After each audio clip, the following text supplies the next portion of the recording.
In today's business world, change is the only constant, and mastering transformation is the ultimate key to success.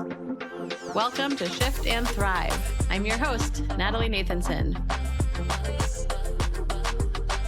Each week, we'll bring you conversations with CEOs who delve into how they successfully drove critical change in their organization. This show is sponsored by Magnitude Consulting, bringing you the thinking power of a growth consultancy and the getting it done power of a full-service B2B marketing agency. Today's guest is a lifelong entrepreneur who started his first business at 12 and has since built multiple ventures. He's an innovator, an author of 2 books, and a business leader who's passionate about harnessing automation and efficiency to drive innovation. He also hosts the Customer Wins podcast, discussing business growth and customer experience with other business leaders. With 23 years in operation, his current company is focused on revolutionizing digital forms processing for enterprises. He is the CEO and co-founder of Quik. Rich Walker, welcome to the show. Natalie, thank you so much for having me today. I'm excited to be here. I'm excited to have you, and I want to start today's conversation a bit differently than usual for me. Typically, I would unpack a company-level transformation that you've led, and while I certainly do want to get into that because I know you've led through a lot of change, I want to start with something that you said to me that intrigued me when we last spoke, and it's related to the personal transformation of your role in the company, moving yourself from kind of founder and business owner to what you labeled as a hired CEO. So can you talk a little bit about what led to that, what it entailed, and the kind of impact that it's having for you? Yeah. So I want to go back a little more than a year ago because somebody who became a friend of mine as an executive coach said that the growth of your business depends on the growth of you personally. So the amount of growth you want in your business is going to come from how much growth you have experienced. And I thought back on times where I wasn't growing, my company wasn't growing fast enough. And then I started reading books. I got Audible and started devouring books. And suddenly my company started to evolve and grow. And I thought about that. I'm like, wow, that's so correct. So over the course of the last year, we didn't hit the results we wanted. And I felt like that insanity loop where you keep doing the same things and getting the same results, but hoping for something different. And a voice in my head struck me. So I turned 50 last year and I said, what did I want when I was 18? And believe it or not, my goal was to become a Fortune 500 CEO. And I started doing things to become a Fortune 500 CEO back then, like taking speech classes so I could be better at public speaking and leadership and things like that. And I lost sight of that, frankly, because I'm not destined to be a Fortune 500 CEO at this point. I mean, sure, it could happen. That's not the goal. But that little voice came back to me. And I said, well, wait a minute. What if I start acting like I want to be a Fortune 500 CEO again instead of the founder of this company? What if I acted like I was the hired CEO by the shareholders instead of being the shareholder who also runs the company? And by asking that question, I started to think about how would I act? How would I make decisions differently? And over about a week or two, I started thinking differently about it and started seeing, well, wait a minute, I would treat that situation different. I would make that decision differently.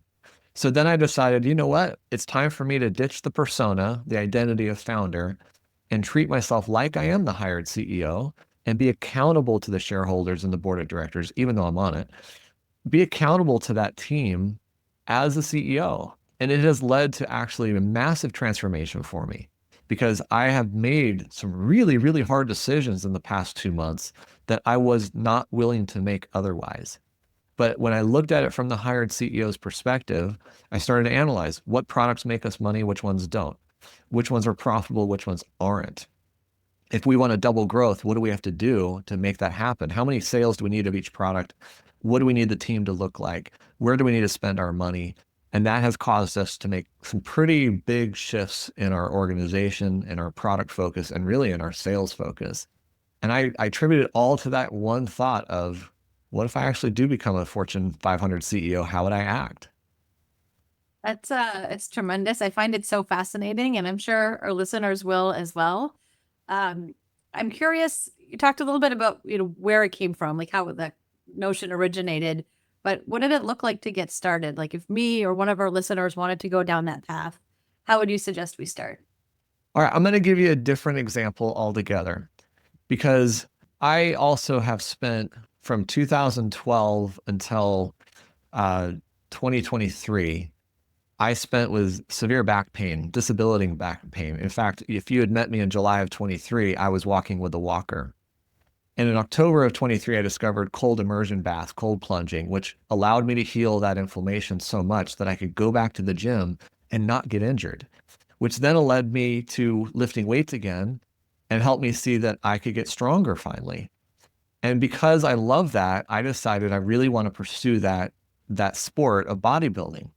So the thing I asked myself was, how do I become a bodybuilder? And the answer is you become a bodybuilder first, and then you do the behaviors. So it's the idea that you take on the identity first, and the behaviors will follow because you start to think that way. So it took me till like from January to August to really commit to that identity. So it's not like it's simple. It can be, but I finally committed to it. I hired a professional bodybuilder as a coach. And you start asking yourself, what does a bodybuilder do? Well, they go to the gym unconditionally. Like it's not negotiable. I cannot skip a day at the gym. That is not what a bodybuilder does. I have to eat right. And I have to eat really, really right and strictly. I mean, I'm within 1% to 2% of my goals on how I eat now, because that is what a bodybuilder does. My point is, when you take on the identity, you start to view the world from that identity. So taking on the concept as I'm a hired CEO, I just started to look at the world and ask, what would a hired CEO do? And I ask other people who've been in that role. And now I'm trying to read books and get articles and help me see what kind of decisions they make. Because look, there's something else missing here, Natalie. I've been in my business for 23 years. I haven't worked under a CEO for a very, very long time. I can't model somebody that was a mentor or something like that in the same way that had I been VP and some other level for 10 years and then advanced into that role. So I really truly think it is. You say to yourself, I'm taking on this identity, and then you become it. Yeah, I love that. It definitely resonates. I know a lot of us love, I think it's like James Clear from Atomic Habits Hmm. that talks about that identity. I had maybe not as extreme as your example, but I had an injury from running that was always my core workout, and had to shift the mindset last summer from I'm a runner to I'm an athlete and trained for my first triathlon and all of that. So I've applied that in other places, and I love the idea that that just really allows you to see things through a different lens. Can I share another kind of epiphany I've had recently around this? Please do. I was talking to another friend and he said, sometimes I just feel like I'm an imposter doing what I do. And I think all of us have imposter syndrome from time to time. And it was at that moment I just kind of had this realization that feeling like an imposter is actually a lack of identity. You don't see yourself as an author, so it's hard to write the book. You don't see yourself as a public speaker, so it's hard to get on stage. You don't see yourself as a bodybuilder. It's actually quite comical. My 6-year-old told some guy at the park, "My dad's a bodybuilder," and the guy's looking around looking for a bodybuilder and sees me, and I'm thin. I'm not looking like a bodybuilder yet. I'm definitely getting better, but I'm not. I don't have the result yet because I haven't put in the time. But I still have taken on the identity, so I don't feel like an imposter. Yeah, I think that makes a lot of sense. I also think you're bringing up imposter syndrome. I think even folks realizing how many other people feel that way, there's a level of comfort in that that almost kind of alleviates that feeling. Yeah, for sure. My gosh, I think we've all been through it. I've been through it in so many ways.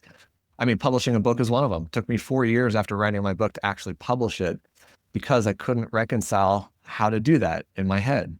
As, and I mean, you can just distill it down to that imposter syndrome kind of feeling. Right, right, for sure. And probably another place where you could apply that kind of live the role, right? I'm now an author and here I go. Yeah. It's funny. Like so many people are so excited to be an author and I wasn't. It's like, why don't you just want that? Why don't you just take it? And I just had to reconcile inside of myself. How do I talk about the content of my book being about self-improvement when I'm actually known as a software efficiency expert? How do those two go together? And it wasn't until a friend told me to to really understand my core purpose in life, and I distilled it down to helping people become their best version of themselves. And guess what my software does? It helps you do your best work, which is the best version of yourself. Guess what my book does? It helps you change to become the best version of yourself.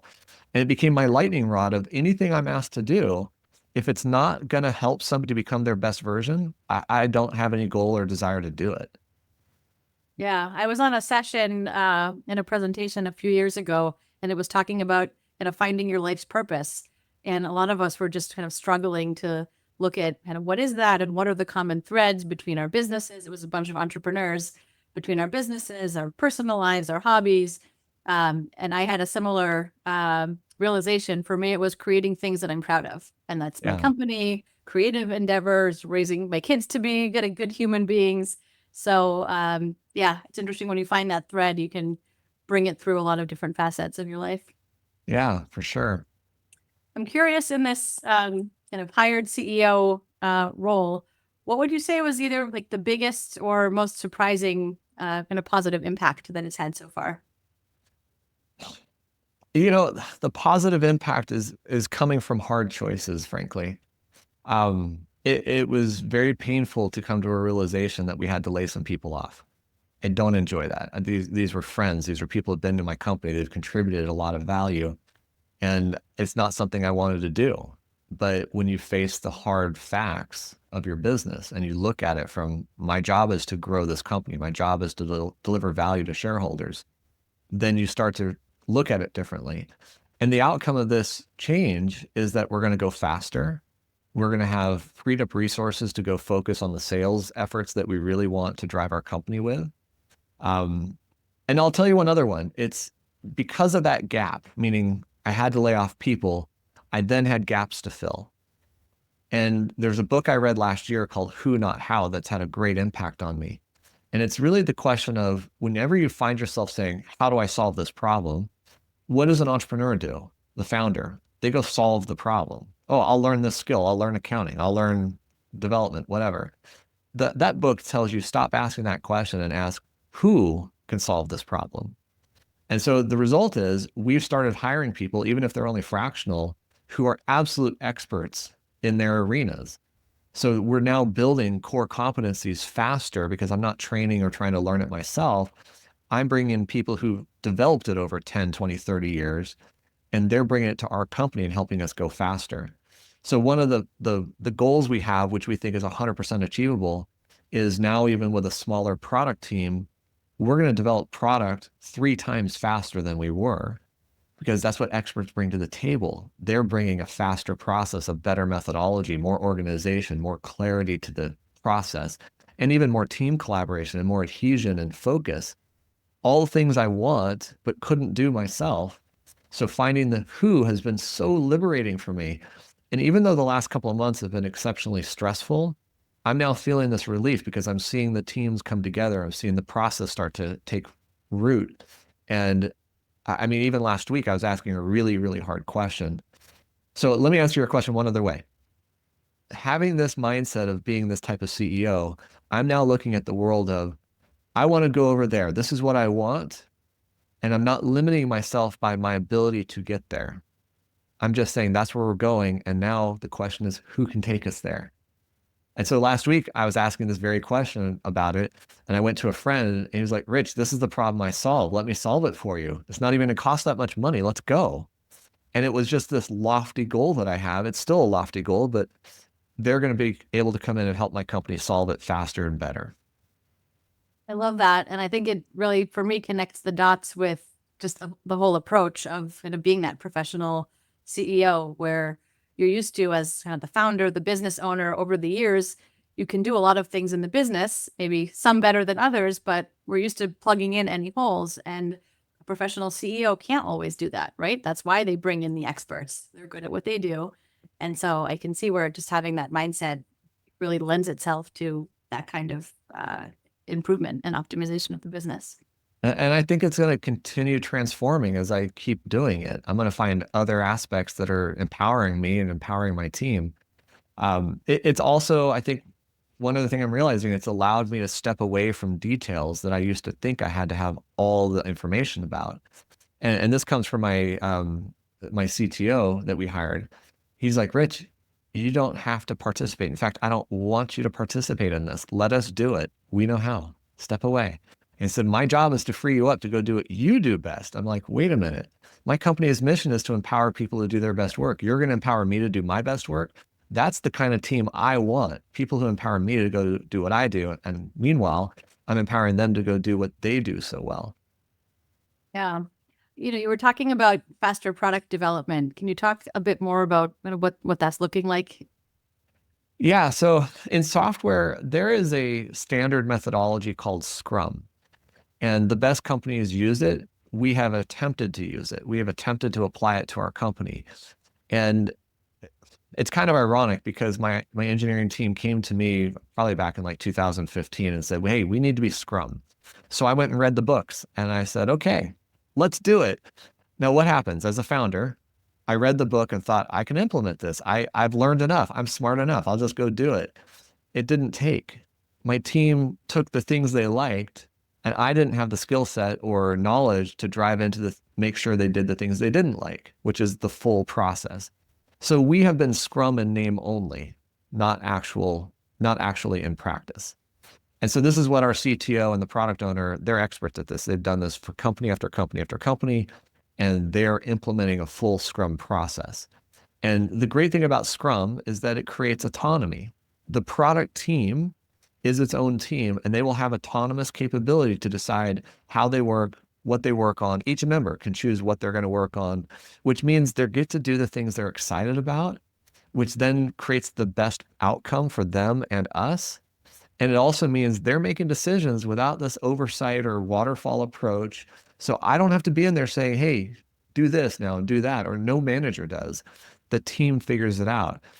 And truthfully, Scrum is a process or a methodology that any company can use in any part of their company. You could do it in HR, you could do it in accounting. It's a mindset and a process. It helps to have somebody who knows what they're doing, put it in place. So yeah, that's one of the main things that we're doing to make us go faster. Yeah, yeah, that sounds really beneficial. Yeah. What about on the go-to-market side? You talk about what's in place. What are you working on? So that's another transformation, if we keep with that theme, just because as founder, I have been the salesperson. In fact, the reason we had to make this shift recently is because in 2017, we decided, let's put more resources into product and bring a new product to market. And that meant we took away from sales. We had lost somebody on the sales side. We just didn't reinvest in that side. We put it in a product. And then we kept putting it into product and kept putting it into product. And we became a product-led organization. Well, frankly, we've always been a product-led organization. And to me, I love this analogy of how sales typically works. You have your hunters who take the spears and go after the whales in the big game. And you got your gatherers that take the leads that are coming in and nurture them, et cetera. I would call us fishermen. We put out nets and hope the fish swim in. We try to put them into ecosystems where the fish can live, but really that's the best we are. We take in a fish that comes through the net and we try to turn it into a sail, let's say. And so this has been a very hands-off approach, if you will. I mean, it's kind of, in a way, remarkable we've gotten to the stage we've gotten to. We need to become a sales-driven organization. And last year, we brought in fractional sales leadership to help us do that. And we ended up making more sales, closing more deals than we had in the prior 2 years combined. So we know that that's the path to be on. The big leap that I'm taking with sales, though, is I have set the goal to go after the biggest of the big companies, the Fortune 500 to Fortune 1000 style companies, because that is the scale we should have been playing at this whole time. We are an enterprise software company, and we have some really big customers, but we should focus more on that because their scale and volume would be, 10x more revenue per customer, maybe 20x more revenue per customer. And therefore we could grow faster and solve more problems. We're a bootstrapped company, so we're absolutely limited by our funds.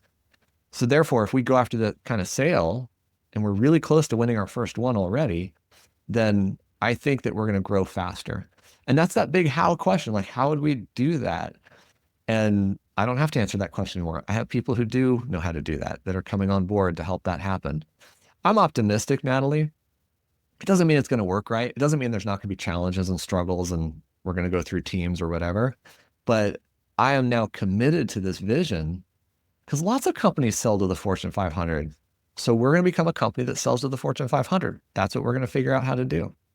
That's our Yeah. new company identity. Let's put it that way. There we go. Well, and I think, like, to your point, right, there's different like sales motions involved. There's different marketing motions involved. You need different kind of sales and marketing infrastructure kind of in the underpinnings. And all of those pieces are the building blocks that then really help you kind of drive fast at that. Yeah, and I think that our history helps us get there because it's not like we're abandoning our current customers, and it's not like we're going to say no to a smaller customer. I'm just saying from a sales driven approach, we're going to go after the big of the big, and we're going to talk to everybody who's interested in what we can do from the standpoint of we can solve their problem. They have a problem that we might fit into. So it's not so much that we're only going to take a deal worth 5 million or 10 million or something like that. It's more just the mindset of we're going to strive for more. We're going to shoot for the stars and get off the ground, and we'll see where we get. Yeah, yeah. Well, and I think sometimes like that point that you're making that you can still serve and work with the smaller or mid-sized companies, but by addressing the needs at the enterprise level and making sure you have salespeople and marketing motions that know how to reach the different kind of decision makers and kind of personas within the organization, and having those right mechanisms to stay in front of them and kind of build all those mechanisms, you're going to catch some of the kind of smaller fish as well in that net. Hmm. Absolutely. Absolutely. So, Rich, I'd love to talk a little bit about your leadership style, and I can assume a few things just based on hearing you talk, but would love to hear kind of what's shaped your leadership style, and what do you feel makes it unique? I since I was in my 20s and really focused on becoming a great leader. In fact, I've always had this thing. I want to be known. I want to leave this earth having been known as a great leader, not a great manager. I think they're two different skill sets altogether. They And sure are. I've done management. I'm okay at it. I think really I want to be a great leader. So when I thought about styles of leadership, I've always felt I was best as a servant leader. And that goes to my mantra of empowering others to do their best work. In the early days, that meant if that required me taking out the trash, I took out the trash so that you could do your job better. I don't think that way exactly now. Funny thing is, Natalie, I had built a kind of an executive coach in ChatGPT, and I fed it a bunch of content for myself, the speaking and podcasts or whatever, also conversations. And I said, tell me my leadership style. And it came back with visionary, servant leadership, high accountability as the three things I look at, which I feel is true. I have always looked at the vision of where we can go. I'm the guy saying we're going to go 5 years down the road. We're going to change this, that, the world. And the team likes that. Not that many people are actually doing that around me. And then the accountability side I've always thought of as a weakness of mine. But as I've shifted gears, like again, putting on this hired CEO mindset, it's not about me holding somebody personally accountable. It's about the metrics, the team, the infrastructure to do it. So it's the who and it's the process. So we're actually implementing a system called OKRs, objectives and key results. Maybe we're late to the game doing it, but we're doing it. And it helps align our strategy with what people are actually doing in the company. So I've actually said this to a lot of people. I don't care about the hours you work. I care that you get the job done. And actually, I don't care that you personally do the job. I care that the job gets done. So you can delegate it, you can collaborate on it, you can ask for help, you can raise it back to me to get the help, whatever it takes. It's about satisfying the customer's need and the obligations that we create and agree to. So yeah, that's I think fundamentally still servant leadership because it's about empowerment and letting people make the best choices they can make and learn and grow. Yeah, yeah, for sure. What I was your guess? I'm curious. well, really, empathetic and thoughtful and planful would have been some of the words that come to mind based on what you had shared. Thank you. I had had a conversation with another guest a few weeks ago talking about servant leadership and that had always been her style until one day she realized that to take that too far actually became a detriment, and it Mm, negatively changed or impacted how her team perceived her. So kind of talking about that hybrid, the servant leadership plus, and I think some of that accountability and things like that you're talking about. I think I've had a little bit of that of my own of, where do you draw the line? You want to jump in, you want to help, you want to be that resource, but also have to be a bit guarded of at what point is me helping on this one part of the business or this one person who needs help actually taking away from what the business needs most from me. And so it's kind of a tough balance sometimes to strike. I think it's really hard actually. And I think it comes down to knowing your boundaries, knowing what they are and establishing those boundaries. I love something that my mom says because she is somebody who will give you a lot of trust up front and work with you, and she's super nice. But if you cross a line with her, it's over. And so what she describes that as velvet over steel. She has a steel backbone, but she comes across as super nice, easy to get along with, et cetera. But I promise you, you cross her in the wrong way, you're out of her life. I mean, it's not even, hey, a warning. And she'll give you some warnings, but I'm just saying, like, she knows her boundaries and she sticks to them and she stands up for her standards to ensure that people don't take advantage of her, et cetera. And I think as leaders, we have to kind of think that way, servant leaders especially, because you think, oh, I'm helping you, I'm serving you. But the truth is you're serving the objectives of your company, which include your customers and your partners. And therefore, you have to have certain boundaries in place in order to manage that feeling. So I actually stopped describing myself as a servant leader a few years ago, simply because of that balance problem. But when ChatGPT came back and echoed it back to me and saying, I'm observing all these conversations and your style is inclusive of servant leadership, I'm like, okay, I didn't necessarily lose it. I just maybe put more boundaries in place.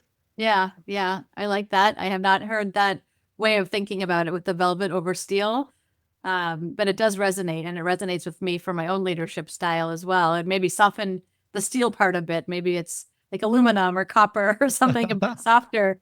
But I, always want to come in from a place of trust and excitement and really like building and fostering that relationship. But there has to be a point where if something's not working, you got to call people out on it and figure out if there's a change to be made with or without that person, right? Yeah. That reminds me of one other change that taking on this identity of the hired CEO made me realize. And it's not like I didn't do it before, but I'm actually doing it more now. And that is, I am more willing to call out behavior or when people are inappropriate.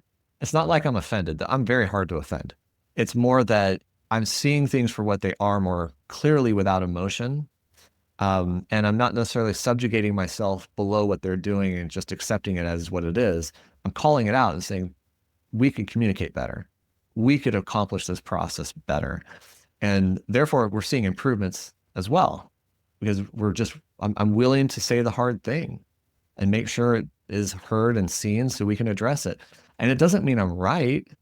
It means I'm observing it and we get to talk about it and figure it out. And I don't just sweep it under the rug or ignore it anymore. I'm curious, you were talking about, right, what ChatGPT told you about your leadership style. What other ways are you finding yourself using those tools like for yourself as the CEO? So I have become enamored with creating coaches or trainers or consultants. It started with a sales consultant idea. I was lacking that in my life, and I thought, well, I'll get ChatGPT to be my sales consultant. And what I did is I said to it, and this is just a technique, I said, help me write the ideal prompt of a sales consultant. And then I gave it a bunch of context. I gave it perfect context of me, like founder, CEO, 20 years in business, et cetera.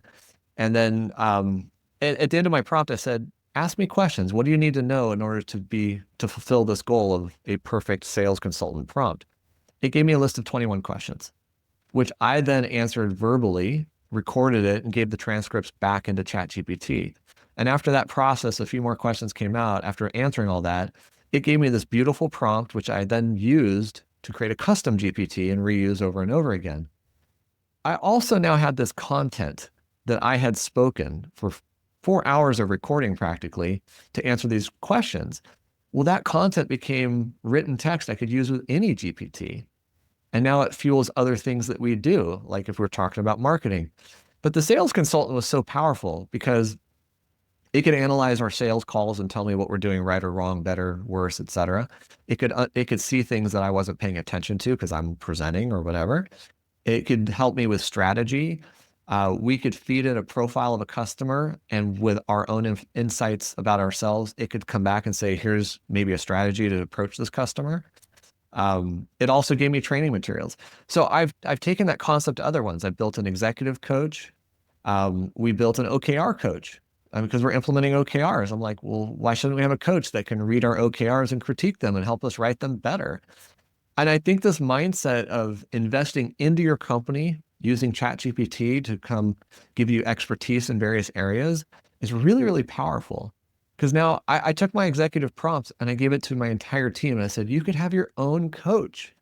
If you want to become a VP, why don't you have a VP coach? If you want to be good at Scrum, why don't you get a Scrum coach? And that way, the beauty of it, Natalie, is it's available 24/7 and it doesn't lose its memory per se because it has that prompt built into it. To me, it's unreal what you can do with that. And there's no limitation of things you want to learn or grow and figure out because it has this wealth of knowledge. So that's one thing we're doing. I'll stop in case you want to ask about that because I have others. Yeah, no, I think it's fascinating, and I think I look at the way, and I'm using ChatGPT personally, and I call it my sounding board. But using it in a more generalized way than kind of here's my coach for this, here's my coach for that. So I love that idea.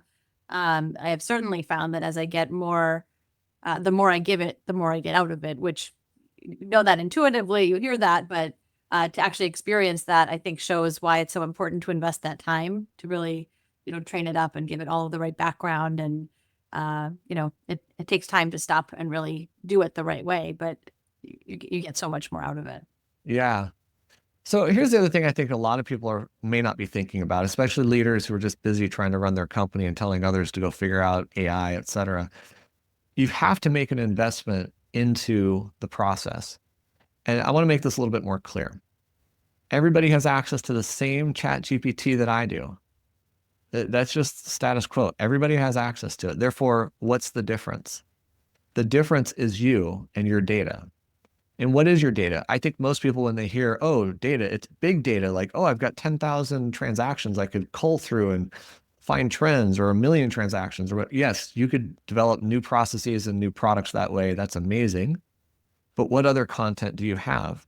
You have personal knowledge that isn't written down. And so speaking it into existence helps you get context that ChatGPT can use.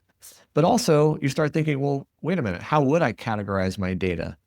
I took on a process of recording all of our calls. And if a customer doesn't want it recorded, no problem, we won't record. But now I've got these recordings of dozens and dozens of sales calls that we can learn from.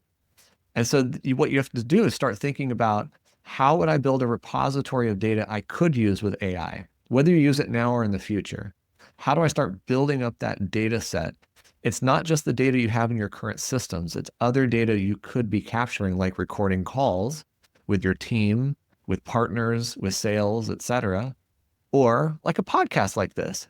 I will take this transcript and I'll put it into my repository of other podcast transcripts. Or if this one is more about transformation, maybe I'll put it into HR and leadership repository versus a different podcast I was on where we talked only about sales. That went to my sales repository. So I started to kind of build these buckets of files. And now 6 months later, I'm finally figuring out how to use them to build really in-depth GPTs or, large language models that is going to give us superpowers. So I'm super excited about that and figuring out really, you have so much data available to you that people are not thinking about that they could easily capture and start building wealth of knowledge with. Yeah, I couldn't agree more. We've been on a bit of that journey ourselves, starting to use Fathom in a similar way, with client calls and things like that. Any call that we can record where everyone is okay with recording, we're capturing that. We're working through what are the right naming conventions so that it's easier to kind of filter that data, making sure all of our kind of tech stack is conducive to that in a way that we weren't thinking about when we implemented each of these tools in years past, and really being able to harness that. It's a different way of thinking, and it's also, I think, much more of a kind of process, like workflow oriented way of thinking. Once you have that data, now what do you do with it? How do you kind of re-architect the way you work? Which maybe for a firm in your space where you're kind of in that kind of automation space, maybe comes more naturally to the average employee. But for a lot of businesses, I think it's a different way for a lot of the employees to think. And so there's a little bit of that change management and just different skill sets that are needed. Yeah. And look, I'll give any listener another inspiration. There are automation tools out there that could automate interactions you have with customers in some manner. And I'll give you an example of one we're going to build. What if we could give our customers a dedicated email address that they could send any question about our product or technology to? Instead of going through support, waiting for a response, going to chat, talking live, what if they could just email their question off and it's received into our system? It goes to a chat GPT or any language model, talks to our repository of knowledge on our product and crafts a great response and responds automatically, like within 10 seconds. You don't have to wait for a human to address it. You don't get a ticket number. You just get an automatic response with an incredibly good message with a depth of data that you just can't get out of ChatGPT without it. And, or we expose it on our own chat bot or something like that. But what if you could do that? There are workflow tools that are enabling that. And that's another thing that I'm playing with is, putting this together so we can create automations like that. Yeah. Yeah. It's so fascinating. And all of us collectively are barely scratching the surface from what's ahead. I always say it's exciting and overwhelming all at the same time. I think the surface is as big as the planet, which is why if we're only scratching it, we can't get to the whole thing. There's so much out there right now. It's incredible. There really, really is. Which, to your point from earlier in the conversation, right? The first thing we have to change is ourselves. Yep. It's that is really where it starts, and it's not just for the leaders; it's for every single person in a business. Yeah. The preface of my book, which is called "It's My Life, I Can Change If I Want to," is to tell you, dear reader, this book is for you and only for you. You can give it to somebody else, but you cannot change anybody else. You have to want to change. You will not change if you don't want to change. So I can't tell you how to change, Natalie, just like you can't tell me how to change. You can inspire me, you can give me ideas, but if I don't want it, how am I going to do it? Yeah, yeah. I would love to learn a little bit more about you personally. You've shared a little bit about, as a child, knowing you wanted to be a Fortune 500 CEO. How did you go from that dream to actually starting your own venture and being so successful? I actually started my first business when I was 12. So I grew up very, very poor and went through a lot of different chaos in my childhood. The truth is, I moved pretty much every year of my life as a kid, even into adulthood. I've moved 33 times in my life. Wow. And that meant that I went to different schools all the time. If you see shows where there's a new kid in class, if he's liked or disliked at the front of the class, the back, I've had all of those positions. And so you learn how to adapt. But also being poor meant we couldn't have things we wanted. So I learned how to be scrappy, hustle, save money. And by age 12, I started my first company, which made me a bunch of money really fast as a kid. I mean, today's money, it's not that much money, but it was enough that when I turned 16, I bought my first car with that money. And so it kind of struck me like, wait a minute, if you give people what they want, they'll pay you for it. This is amazing. This is this eye-opening experience. So I knew I was destined to be an entrepreneur, but nonetheless, I went to college. I got a degree in finance, and I went to Arthur Andersen out of school to become a consultant. I learned all about big corporations and how they work and change management. I became an expert in data. And then I switched careers in the year 2000. I became a financial advisor because, again, my background was finance. I love finance. But in doing that, I saw the inefficiency of my company. So then I said, oh my gosh, I got to build software to fill out forms because I'm never going to handwrite them again. And when I started turning in clean paperwork, people kept saying, Rich, give me your software. How'd you do this? I don't want to do paperwork either. And for 6 months, I said, no, I'm not doing that. I'm a financial advisor. And literally somebody said, I don't think you're a financial advisor. I think you're a software guy. You should embrace that. And after 6 months, I finally said, okay, let's build a product and bring it to market. I had never built software before. So to me, it was all new, of course. And I just said, go figure it out. We installed it February 11, 2002. We had a tremendous impact on the first client who went from 40 hours a week to 4 hours a week of filling out forms. And then we knew we had something. So I think that coming from this background of I had nothing to lose and I learned I could solve problems and get paid for it, put me on this path of wanting independence. And every time I worked for other people, I felt underutilized. I felt like my potential would never be realized. And I think that's why when I was 18, going into college, and I went to USC, a big school, surrounded by a lot of wealth. I mean, I met the kid who was the son of the CEO of Maytag and the CEO of Jeep. And, I met these people and I thought, that's what I want to be. I want to be a Fortune 500 CEO because they're wealthy, they're successful, they're playing the big leagues, that kind of stuff. But as I got older and I started my own business, I realized, no, I really want to own my own business and have an impact at that level. Yeah, yeah, that's really cool to hear. And you gave the example of one first client or an early client going from 40 hours down to 4, which I imagine is kind of a hugely transformative and eye-opening experience for that company. I'm curious, as you think about like where your clients are these days, what kinds of transformations are they undergoing? So one I'm most excited about is one of our newest clients. Well, newest in terms of they bought a product, our newest product, and they're actually our oldest client. But what they told us was when they get our product implemented, it's going to save them 1 million hours per year as a company. Honestly, I read that. I'm like, what? That is unbelievable how much time we're going to save them. Now, it's time in terms of people and their labor, but it's also time in waiting for things to happen because we're going to shorten the cycle from 72 hours to under 4 hours. And that's going to mean they can drive revenue faster. It's going to mean that they can capture revenue they're losing. It means they're going to lower cost to operate it. But I mean, over 23 years, we've seen a lot of different success stories that have been amazing. One of our customers implemented our software, and within 5 months, they hit their entire company's profit goal for the year. Like, because they'd streamlined so much with this process. I would say something else a little bit more generically, Natalie. And it's something I talked about in the sales process. Forms is a really boring topic. So why do we care about automating forms? Really it comes back to customer experience. If you've ever bought a house, it's a very emotional thing. It's a huge purchase, and you go through a lot of work to get to the end. And on the very last day before they hand you the keys, what do they hand you? A stack of paper to sign. Why? I mean, that's like the worst part of the experience. And it's enough to make you think, I don't want this house if I have to sit here for 2 hours signing paperwork. It needs to be easier. And I think about that in insurance and annuities and new accounts of all kinds. And that's the problem in the revenue cycle. So really what Quik is doing and what we're doing is impacting the customer experience at that very last stage of collecting revenue or generating revenue for your business and making that the easiest part of the transaction. I'm sorry, I'm not trying to pitch my software whatsoever. I really am not. But that is the essence of what we're doing.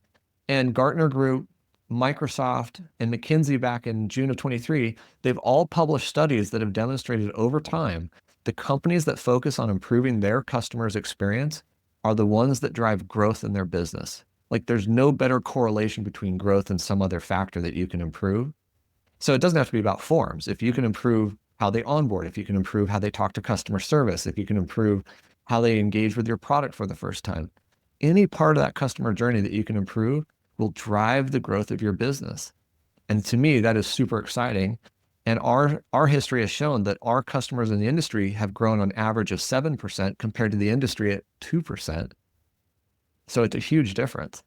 Yeah, yeah. Well, I think in those kinds of examples with the customer experience, like you brought back some memories for me back to 2011 when I bought my first house, and like the paper signing and how frustrating that experience is, or virtually every time I go to a doctor's appointment and they have all my information. Why do I need to fill everything out over and over and over again? And there's some places like healthcare where maybe customer experience is not the number one priority. But the reality is in most of the businesses we run, it is, right? Yeah, That's the lifeblood of the business. I know. I have this dream that's truly a dream. What if the government cared about customer experience? I mean, could you imagine if they made your experience better? And honestly, moving to Texas during the pandemic, I came from Los Angeles and moved to Austin, Texas. I knew what the DMV was like in California. So I expected the DMV to be a terrible experience in Austin. I had an appointment set up. I walked in. I was done in 10 minutes from the time I walked in the door. I'm like, where am I? this is bizarre. DMVs don't go this fast. They're actually ones who do care about the experience, and they made it much easier and faster. But could you just imagine if they did that Oh, across I the know. And board? then you were probably glowing for the rest of the day and telling everybody about what a great experience you'd had at the DMV. I got 5 hours of my day back. Yep. We've all been there. Yeah.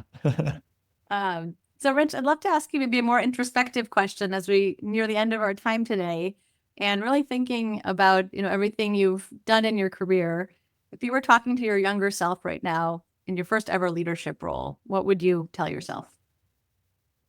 So many things come to mind. The very first thing that came to mind, though, is to read more books. So many people told me to read books along the way.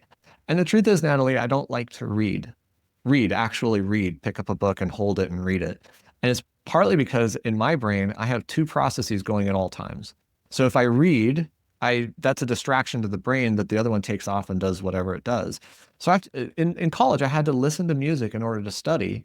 The music would distract one half and then I could actually read the books. So to me, reading is a chore. And then I just said, no, I'm not going to read books.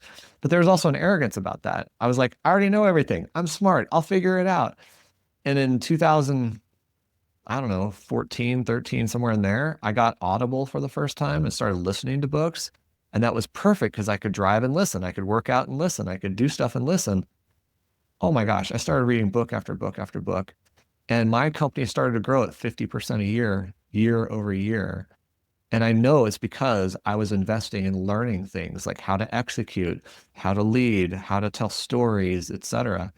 And so I wish that I had listened to people earlier in life who said, read more books, because I would have grown faster. I would have achieved more faster. That's one of the key things that comes to mind. I mean, there's Yeah, another yeah. one, but No, I think that's great advice. And, I always say it's good to reinvent the wheel, but on purpose, right? Do it because you found a different or better way of doing things, not reinventing the wheel when you didn't need to. And I think a lot of times, especially kind of early in a business, we're figuring out how to do something that other people have already figured out how to do. And we could have spent our time on some of those kind of higher value or more differentiating areas in the business. So I think that is where, my love as well of consuming content, I call it, because I'm also an auditory learner and listener. And so podcasts and audiobooks and all of that. And there's just so much wealth of information out there these days. It's just a matter of where we point and focus our efforts. yeah. And to me, now it's like working out. I feel bad if I'm not listening to a book. I Yep. have to have something I'm engaged with. And I already got my next 3 books queued up. I get these great recommendations from people. Here's another question to think about. Who have you met that reads a lot of books that you didn't think highly of? Everybody I've met who reads a lot of books, I always think super highly of. They're engaging, they're interesting, they know a lot of stuff, they're doing well in life. Yeah, that's better than being a Fortune 500 CEO, frankly. Right. Right. Couldn't agree more. I think that's a fantastic place to wrap. I have loved this conversation. If people want to reach you, Rich, what's the best way to get in touch? So you can find me on LinkedIn. I'm the Quik Forums CEO. You can find me at quikforums.com. And if you really want to reach me, you can email me, rwalker@quikforums.com. Great. Well, thank you, Rich. This has been a really interesting and enjoyable conversation. It's been my pleasure. And listen, anybody listening to this, Natalie is doing this to get reach out there and help more people. So click like, subscribe, share this so that she can reach more people like you who enjoy her content. Thank you so much, Natalie. Thank you. Thank you. And I appreciate that plug. I know it's so important for all of us as we are looking to learn and evolve our businesses and improve ourselves, that spreading this kind of knowledge and information is what helps all of us grow as leaders and really helps us drive these successful transformations. So thanks again, Rich. And this has been another insightful conversation on Shift and Thrive. See you all next time. That's a wrap for this week's episode. For show notes and more, visit shiftandthrivepodcast.com. A special thank you to our sponsor, Magnitude Consulting, bringing you the thinking power of a growth consultancy and the getting it done power of a full-service marketing agency to help B2B companies fuel their growth. For more information on Magnitude and to get your complimentary transformation readiness assessment, visit magnitudeconsulting.com/getready. Thank you so much for listening. We'll see you next week.